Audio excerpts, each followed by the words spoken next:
Hello students, अपने इस second class में हम लोग आज डिस्कस कर लेते हैं कूलाम्स लॉ।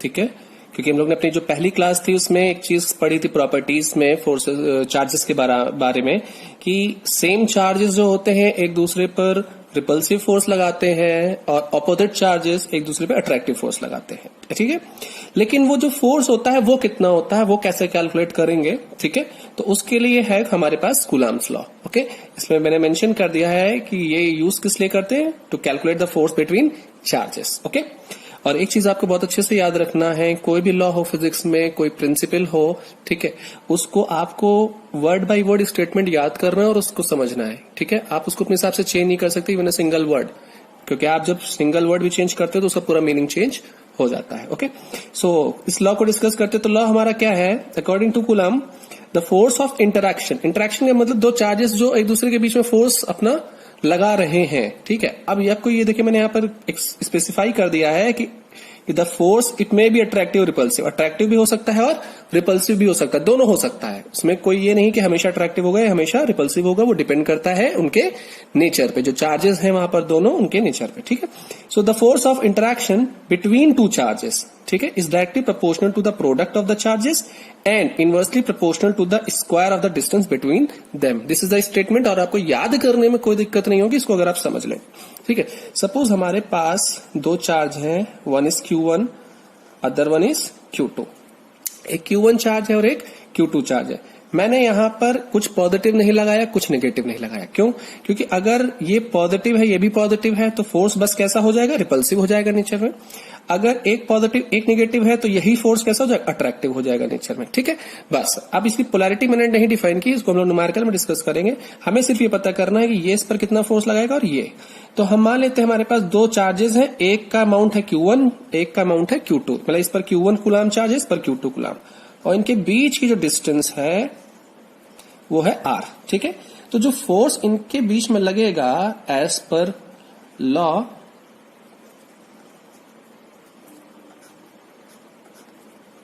आप देख सकते हैं मैंने फोर्स क्या लिखा है, force is directly proportional to the, क्या लिखा है यहां पर, force is directly proportional to the product. Product मतलब मल्टीप्लीकेशन ऑफ द चार्जेस। मैंने यहां पर ये मॉड क्यों लगाया है, क्योंकि यहां पर मॉड इसलिए लगाया है क्योंकि हम जो कूलाम्स लॉ का यूज करके फोर्स निकालेंगे उस फोर्स से सिर्फ मैग्नीट्यूड यानी अमाउंट पता करेंगे कितना है।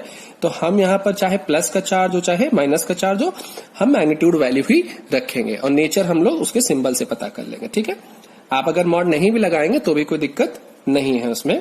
ठीक है, तो पहली लाइन हमने लिख दी सिंबलाइज फॉर्म में। दूसरा कि जो भी फोर्स है दैट इज इनवर्सली प्रोपोर्शनल। ठीक है, inversely proportional to the square of the distance. इनके बीच की डिस्टेंस कितनी, R, और कह रहा है कि जो फोर्स है वो इनवर्सली प्रोपोर्शनल है और जो डिस्टेंस है उसके स्क्वायर के।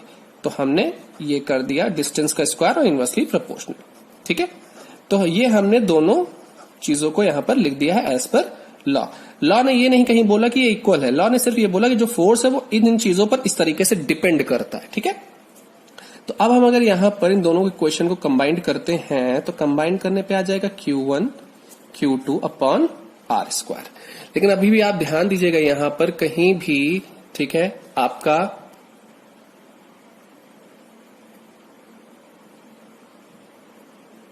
इक्वालिटी नहीं है यहां पर।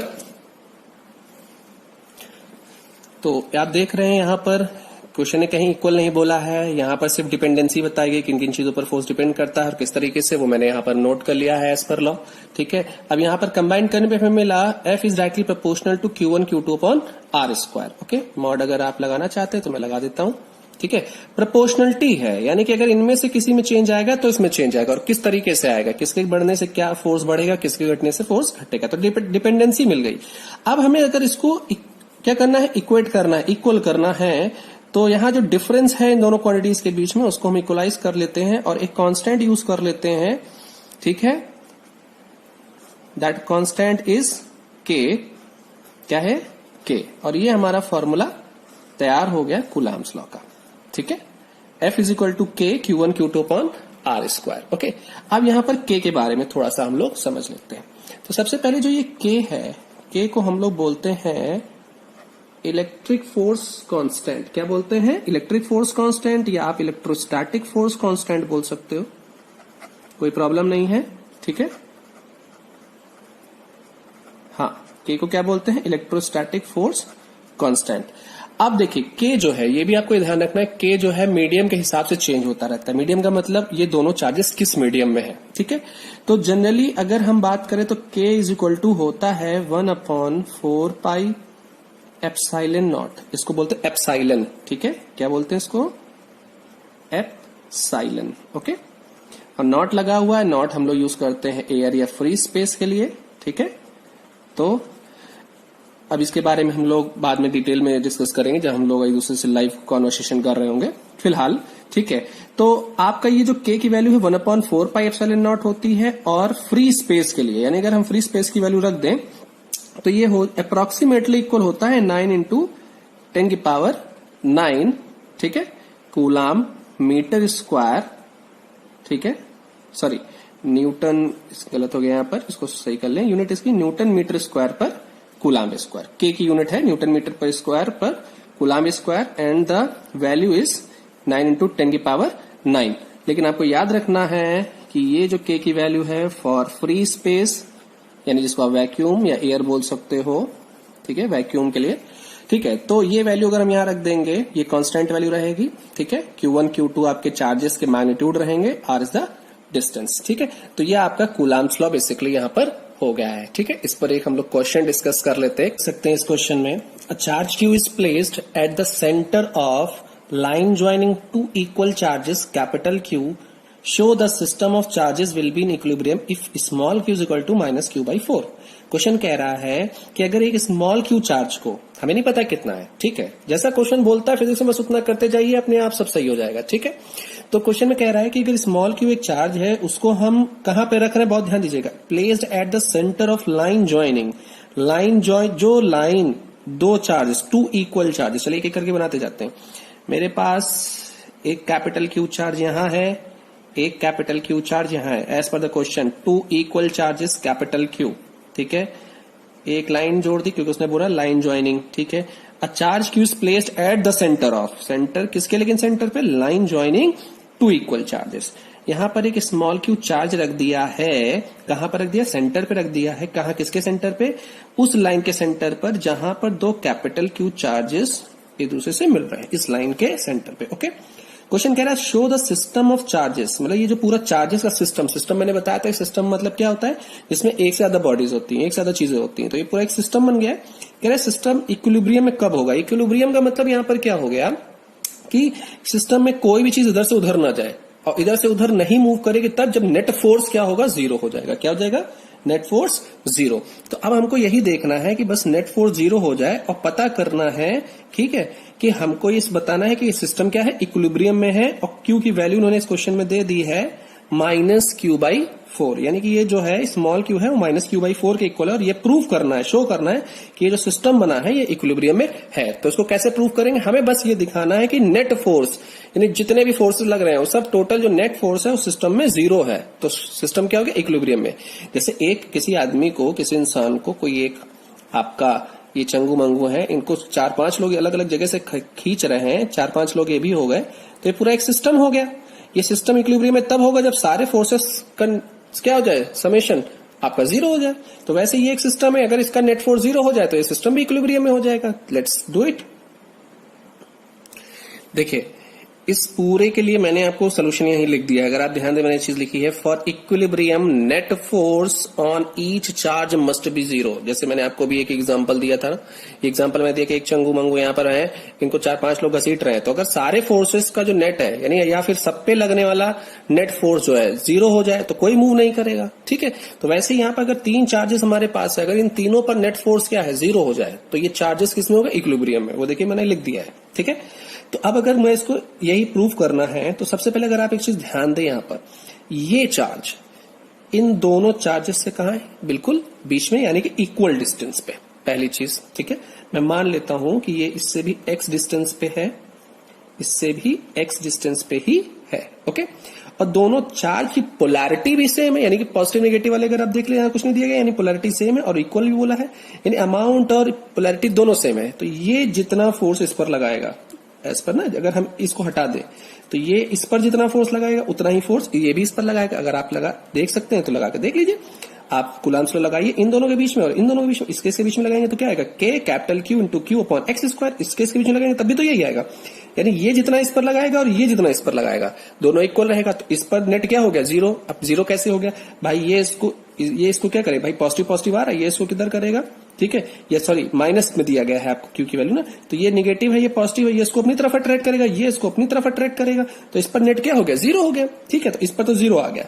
अब हम निकालते हैं इसकी वजह से किसी एक पर निकाल लेते हैं, क्योंकि अगर इसकी वजह से इस पर निकालेंगे, इसकी वजह से इस पर निकालेंगे तो सम इक्वल आएगा। तो अब जरा इस पर निकालते हैं। चलो इस पॉइंट को हम ए देते हैं नाम, इसको हम बी दे देते हैं, ठीक है। तो अब हम निकालते हैं नेट फोर्स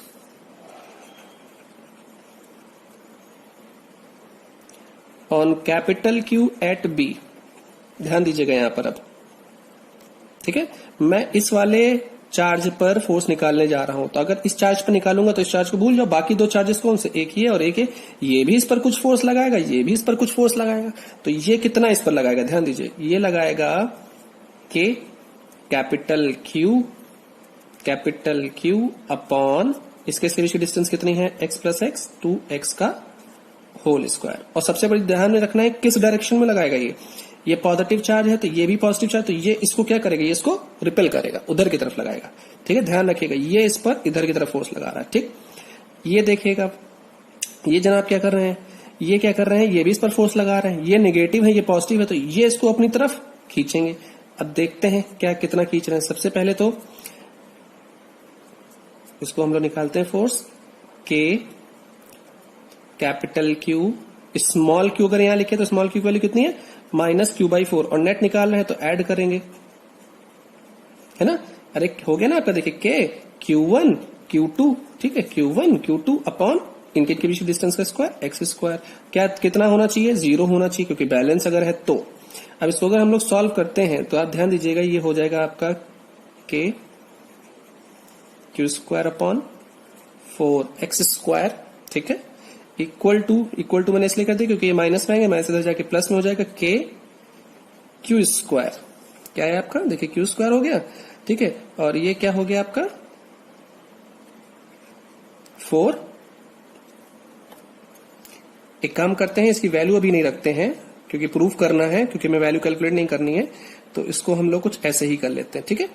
तो ये हो गया हमारा एक्स स्क्वायर। ध्यान दीजिएगा फिर से, हमारा हमने यहाँ पर Q की वैल्यू जो इन्होंने दी वो नहीं रखी है, बल्कि हम इसको इससे प्रूव कर दे रहे, ठीक है। अगर ये आ जाता है तो इसको अगर हम देखें यहाँ पर, ठीक है, तो ये हमारा K कट जाएगा, एक Q से कट जाएगा, यहाँ बचेगा Q, ये एक्स स्क्वायर कट जाएगा, ठीक है।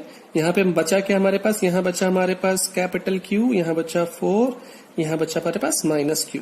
तो यहाँ से हमारा क्या आ गया, स्मॉल q इक्वल टू कितना आ गया, -q/4। तो देखिए अब ये हमारे पास आ गया। अब आप सोच रहे होंगे ये तो पहले से क्वेश्चन में दिया, हाँ तो क्वेश्चन में दिया तो हमें प्रूफ करना था, तो हमने क्या प्रूफ किया, देखिए प्रूफ हमने ये किया कि इस पर जो नेट फोर्स है वो 0 है। अगर नेट फोर्स 0 है तो इसका मतलब सिस्टम इक्विलिब्रियम में है, और हमने प्रूफ करके Q की वैल्यू निकाली -q/4, यानी कि अगर -q/4 होगी Q की वैल्यू तो ये सिस्टम इक्विलिब्रियम में होगा। तो क्वेश्चन ने तो पहले ही कह दिया ना कि इसकी वैल्यू इतनी है, तो हमारा अपोजिट बात उसने कहती, तो बात ये हो गई कि अगर Q की वैल्यू -q/4 है तो सिस्टम इक्विलिब्रियम में है, ये प्रूफ हो गया है, ठीक है। इस तरह के और भी क्वेश्चंस आपको मिलेंगे, उसको करिएगा। बहुत सारी छोटी छोटी चीजें इसमें आपको ध्यान रखना है, ठीक है। बहुत सारे क्वेश्चंस मिलेंगे तो उस पर हम लोग डिस्कस करेंगे। ओके, हेलो स्टूडेंट्स, अभी इसकी लास्ट क्लास में हम लोगों ने चार्ज के बारे में डिस्कस किया था, ठीक है, चार्ज की बेसिक प्रॉपर्टीज के बारे में। अब हम लोग चलेंगे जो हमारा बेसिक चैप्टर है क्लास 10th का, ठीक है, दैट इज इलेक्ट्रिसिटी। तो उसके बारे में हम लोग यहाँ से डिस्कस करना शुरू करेंगे, ठीक है। तो सबसे पहले देखिए, मैंने आपको जब बताया था पिछली क्लास में कि जैसे ही वर्ड आपको इलेक्ट्रिक कहीं पे मिलता है तो somehow it is connected to what, charge, okay, जिसके बारे में पिछली क्लास में हम लोगों ने डिटेल में डिस्कस किया था। और सबसे पहली चीज आपको ये जान लेना है कि जो हम लोग ने पिछली क्लास में डिस्कस किया था वो चार्ज जब रेस्ट कंडीशन में होता है, ठीक है।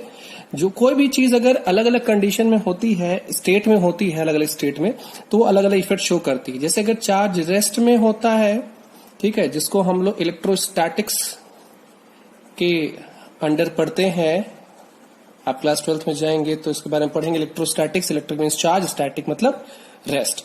तो उसकी अपनी कुछ अलग बेसिक प्रॉपर्टीज होती हैं, ठीक है। और जब चार्ज मोशन में हो जाता है, जो चार्ज हम लोग ने पढ़ा था, वो जब मोशन में आ जाता है तो हम इसको इलेक्ट्रोडायनेमिक्स कह सकते हैं, या जो नाम सबसे ज्यादा सुनने में मिलता है हम लोगों को, that is current electricity. Okay अब यहां देखिए वर्ड करंट आया है, तो कॉमन लाइफ में, हम डेली लाइफ में हम लोग देखते हैं कि जो करंट है वो हम लोग ऐसे बोल देते हैं करंट आ गया है, करंट नहीं आ रहा है, तो वो अपने आप चार्ज या इलेक्ट्रिसिटी के टर्म में चला जाता है। लेकिन सही देखा जाए तो जो करंट वर्ड का मीनिंग है वो सिर्फ ये होता है, जैसे आपने देखा होगा कि कोई फाउंटेन है, ठीक है, कोई ये आपका माउंटेन है, माउंटेन से भाई पानी फ्लो हो रहा है, ऐसे से बह रहा है, तो उस पानी की अपनी एक डायरेक्शन होती है, तो इस डायरेक्शन को हम बोलेंगे वाटर करंट। क्या बोलेंगे? Water current. जैसे नदी है, नदी से पानी सीधे ऐसे फ्लो होता है, वो चला जा रहा है, तो इसको हम लोग बोलते हैं वाटर करंट, ठीक है। करंट का यहां पर सेंस क्या होता है? करंट का जो सेंस होता है वो होता है, करंट का जो मीनिंग है, फ्लो इन अ डायरेक्शन। मतलब किसी चीज का फ्लो हो एक पर्टिकुलर डायरेक्शन में तो उसको हम करंट बोलेंगे। जैसे यहाँ वाटर फ्लो हो रहा है तो वाटर करंट, इधर देखिए नदी में पानी फ्लो हो रहा है, वाटर करंट। हवा फ्लो होती है तो उसको एयर करंट कहते हैं, ठीक है। अब यहां पर चूंकि हम लोग अब जो स्टडी करने जा रहे हैं वो इसको स्टडी करेंगे, ये है हमारा टॉपिक अब, ठीक है। तो अब हम लोग इसके बारे में अच्छे से डिस्कस करेंगे कि जब भी कोई चार्ज मोशन कंडीशन में होता है तो उसमें क्या क्या प्रॉपर्टीज होती है, ओके। तो सबसे पहले आपको समझ में आ गया होगा कि करंट यहां पर वर्ड क्यों यूज किया जा रहा है। इसलिए सिर्फ करंट बोलना सही नहीं होता है, इलेक्ट्रिक करंट बोलने का मतलब ही हो जाता है कि हम लोग इलेक्ट्रिक करंट यानी कि चार्जेस के फ्लो की बात कर रहे हैं यहां पर, ठीक है, ओके। तो आप सबसे पहली डेफिनेशन जो इसमें आती है वो आप क्या जाती है, क्या? इलेक्ट्रिक करंट, सबसे पहला टर्म है ना। और चूंकि एक फिजिकल क्वांटिटी है तो इसका सिंबल कैपिटल आई, कुछ बुक्स में स्मॉल आई से भी करते हैं, उसमें कोई ज्यादा फर्क नहीं पड़ता है। तो इसकी बेसिक डेफिनेशन अगर हम लोग देखें तो जो हम लोग को मिलती है वो होती है चार्ज फ्लोइंग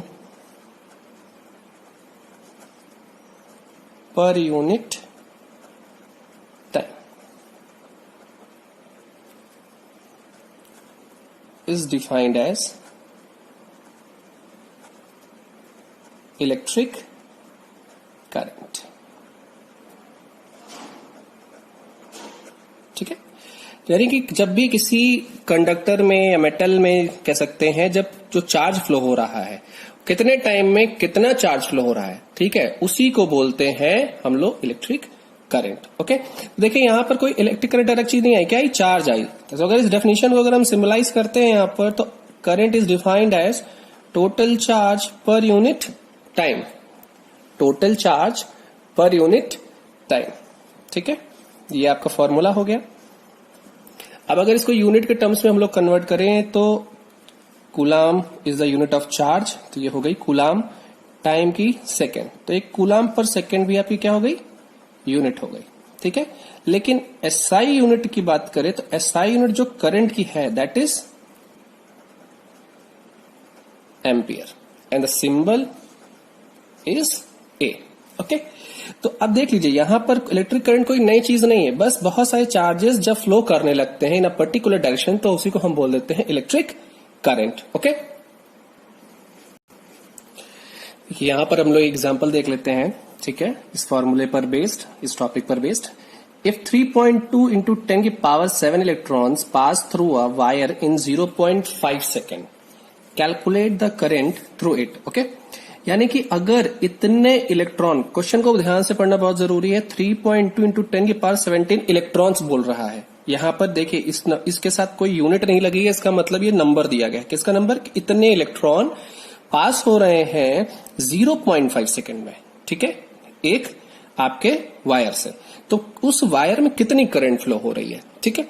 तो हमको करंट का अभी तक सिर्फ एक ही फॉर्मूला पता है, लेकिन ये फिजिक्स का रूल आप समझ लीजिए मेरी तरफ से कि कोई भी न्यूमेरिकल हो, कितना भी इजी हो, सबसे पहले इस क्वेश्चन में जो गिवन क्वांटिटीज है उसको लिखें, वो बहुत जरूरी होता है।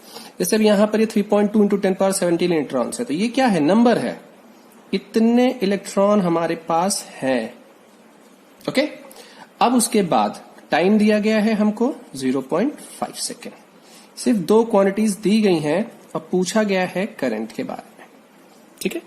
तो जो हमें पूछा गया है उसका बेसिक फॉर्मूला हमने अभी पढ़ा, that is total current is equal to total charge upon total time. तो इस क्वेश्चन में अगर हमें करंट निकालना है तो हमें टोटल चार्ज पता करना है। तो हमको यहाँ कहीं चार्ज के बारे में कुछ नहीं दिया गया है, कहीं कुछ कूलाम नहीं, कोई यूनिट नहीं, कुछ नहीं है। तो इसका मतलब हमको क्यू पता करना है, टोटल चार्ज। और हमारे पास है क्या, number of electron, number of, ये भी पता है कि वो जो चार्ज है वो इलेक्ट्रॉन है। तो अभी हम लोगों ने पिछली क्लास में पढ़ा था Q is equal to any, yes, quantization में। तो हम लोग ने पढ़ा था total charge is always equal to integral multiple of number of charges and the charge on an electron. ठीक है, एक इलेक्ट्रॉन पे जितना चार्ज है, प्रोटॉन पे जितना चार्ज होता है उसको, और कितने नंबर वहां पर हैं उससे अगर मल्टीप्लाई कर दे तो टोटल चार्ज हमें बॉडी पे पता चल जाएगा।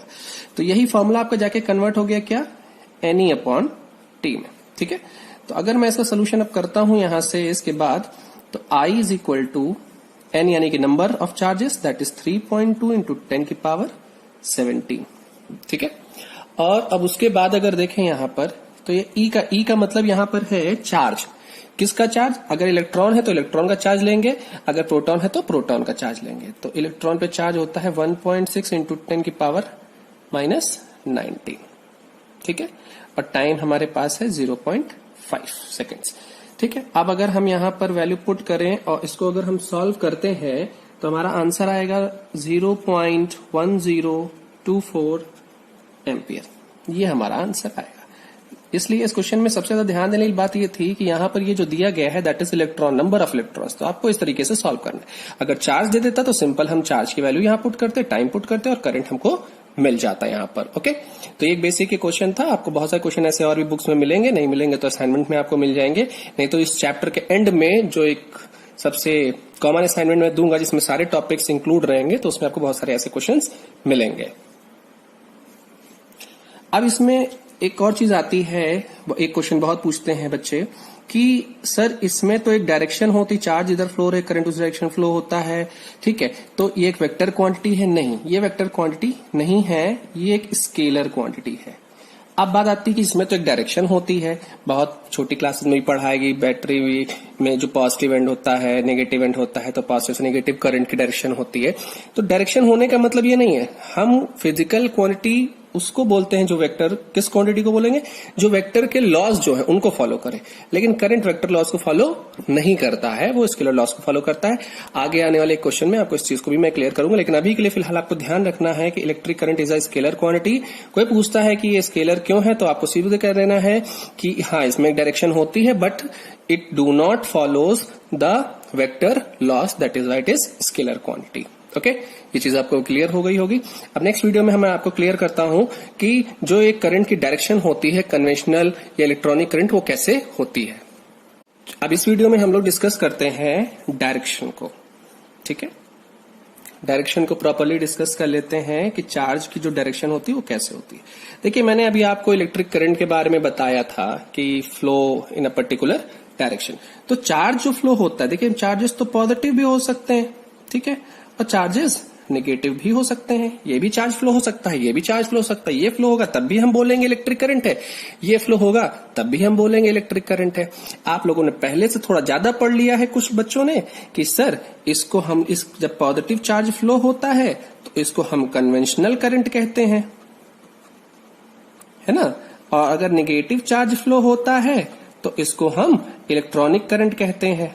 ठीक है, और जो इलेक्ट्रिक करंट हम लोग सर्किट में पढ़ते हैं वो इलेक्ट्रॉन के डायरेक्शन के अपोजिट डायरेक्शन में फ्लो होता है। तो ये सब बातें पता है आपको, बहुत अच्छी बात है, लेकिन उसके पीछे ये सब चीजें आई कहां से या कैसे, उसको भी समझना बहुत जरूरी है। देखिए, जब तक इलेक्ट्रिक करंट के बारे में पता किया, उसकी डायरेक्शन के बारे में पता किया गया, तब तक इलेक्ट्रॉन्स के बारे में हमको पता नहीं था। तब तक हमें सिर्फ पॉजिटिव चार्जेस के बारे में पता था।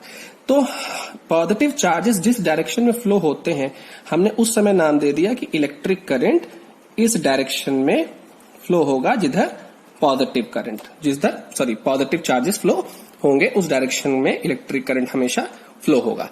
आगे जाके नेगेटिव चार्जेस के बारे में जब पता चला ठीक है। तो अब बात ये थी कि जब हमने पॉजिटिव चार्जेस की डायरेक्शन को हमने इलेक्ट्रिक करंट मान लिया है, तो अब अगर मान लेते हैं कि इलेक्ट्रॉन भी इसी डायरेक्शन में जाएगा तो इसको हम नहीं बोल सकते ना, क्योंकि इस डायरेक्शन में तो पॉजिटिव चार्जेस जाते थे, तो अब हमने इसको इलेक्ट्रिक करंट बोला था। अगर नेगेटिव चार्ज इसी डायरेक्शन में चले जाएंगे तो हम इसको भी इलेक्ट्रिक करंट नहीं बोल सकते ना, क्योंकि दोनों चार्जेस तो एक दूसरे से बिल्कुल अपोजिट है। तो इस दोनों की सेम डायरेक्शन को हम इलेक्ट्रिक करंट कैसे मान लेंगे? लेकिन चूंकि पहले इसके बारे में पता चल चुका था, इसको हमने बेस मान लिया था इसकी डायरेक्शन को, तो अब हम लोगों ने क्या किया कि अगर ये इधर जा रहा है तो इसके अपोजिट आपका पॉजिटिव चार्ज आएगा, क्योंकि देखिए अगर पॉजिटिव इधर जाता है तो नेगेटिव कभी भी उस डायरेक्शन में नहीं हो सकता है ना। तो अगर हमने इस डायरेक्शन को, ठीक है, इस डायरेक्शन को पॉजिटिव चार्ज माना है तो इसके अपोजिट में नेगेटिव लेंगे, अगर नेगेटिव इधर जा रहा है तो इसके अपोजिट वाला पॉजिटिव लेंगे। तो अगर इलेक्ट्रॉन्स इधर फ्लो हो रहे हैं तो हम इलेक्ट्रिक करंट किस डायरेक्शन में लेते हैं? इस डायरेक्शन में लेते हैं इलेक्ट्रिक करंट, ठीक है। और क्यों लेते हैं, आपको ये चीज समझ में आई? हाँ, क्योंकि इनकी डिस्कवरी पहले हुई थी, ठीक है, इसलिए।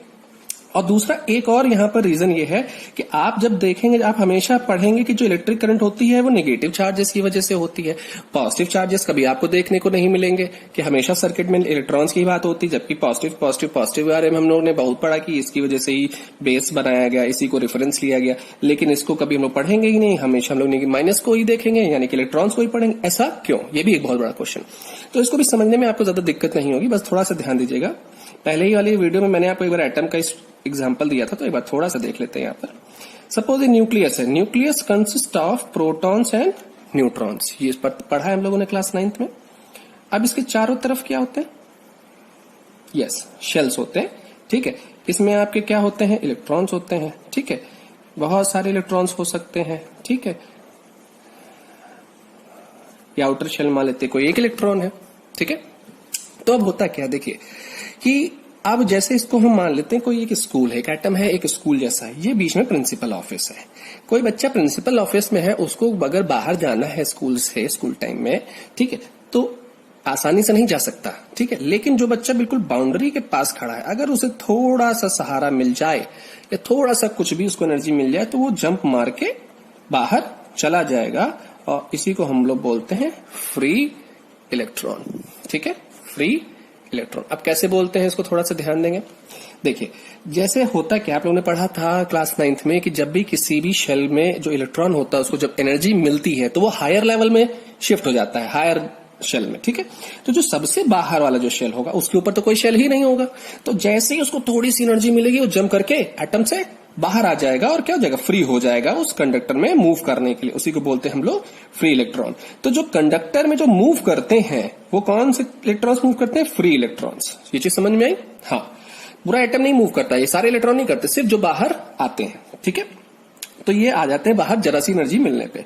फिर बात आती है भाई माइनस वाला तो समझ में आ गया माइनस कहां से आए, लेकिन अब आती है प्लस, यानी कि प्रोटॉन्स यानी पॉजिटिव चार्जेस। क्यों कभी नहीं आते पॉजिटिव? तो आप देखिए जब पॉजिटिव चार्जेस हमेशा होते हैं न्यूक्लियस में, तो यहां से हमको अगर पॉजिटिव चार्जेस को बाहर निकालना है तो बहुत एक्सट्रीम एनर्जी देने की जरूरत पड़ेगी, और ये बाहर नहीं आ पाते।